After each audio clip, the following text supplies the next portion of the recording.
سلام، خبرهای آخرین را از رادیوی آزادی تقدیمتان میکنیم. رئیس جمهوری تاجیکستان امامعلی رحمان به نزدیکان یک ساکن درواز که از سری سلاح به دستان از افغانستان کشته شد اظهار همدردی کرده است.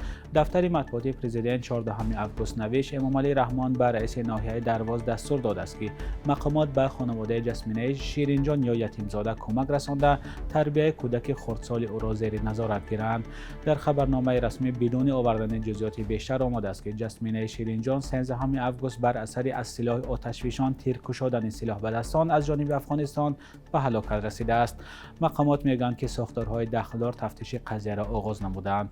در رابطه با کشته شدن این زن و آسیب دیدن منزل‌های ساکنان، تاجیکستان به جانب افغانستان یادداشت اعتراضی یا نوت فرستاده است. به اطلاع وزارت کارهای خارجه تاجیکستان دوشنبه از کابل طلب کرده است که دخل‌ناپذیری سرحدی دولتی تاجیکستان را رعایت نماید و برای پیشگیری تکرار چنین حادثه‌ها چاره‌های مؤثر اندیشد.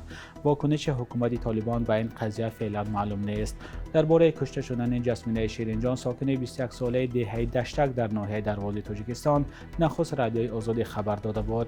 چند منبع آگاه در ناحیه درواز به رادیوی آزادی گفتند این ساکن ناحیه درواز از شکمش تیر خورده در راه به سوی بیمارستان مرکزی ناحیه جان داد.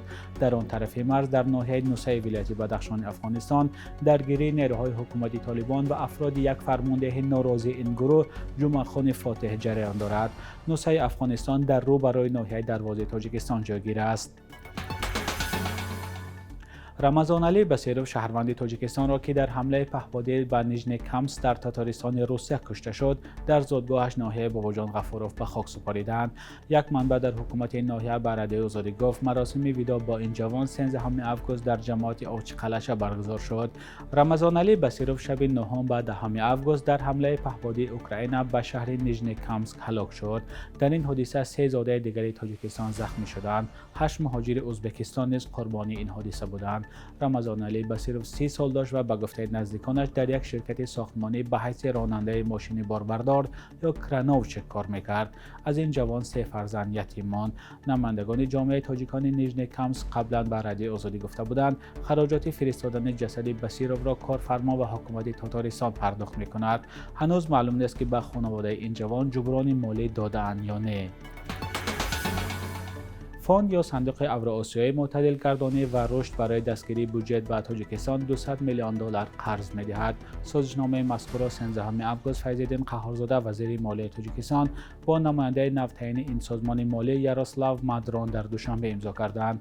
در گزارش وزارت مالیه آمده است 200 میلیون دلار در 3 مرحله به کشور داده می‌شود. در نوبت اول تاجیکستان 100 میلیون و در 2 دوره بعدی 50 میلیون دیگر دریافت می‌کند، اما شرط و شرایط این قرض معلوم نیست. نمایندگان وزارت مالیه تنها گفتند مبلغ برای تامین استواری مالیه دولتی و اجرای عهدهداری‌های اجتماعی صرف می‌شود. فاند اوراسیایی معتدل گردانی و رشد سال 2009 از جانب ارمنستان، بلاروس، قزاقستان، قرقیزستان، روسیه و تاجیکستان تأسیس یافته است. طبق آمار اخیر تاجیکستان از این سازمان مالیوی 104.93 میلیون دلار قرضدار است. قرض خارجی تاجیکستان تا 1 ایول امسال 2.9 میلیارد دلار حساب شده است، رقمی که به تقریباً 14% مجموع محصولات داخلی برابر است. مسئله قرض خارجی و طرز استفاده و برگرداندن آن در تاجیکستان همیشه یک موضوع نگران کننده بوده است.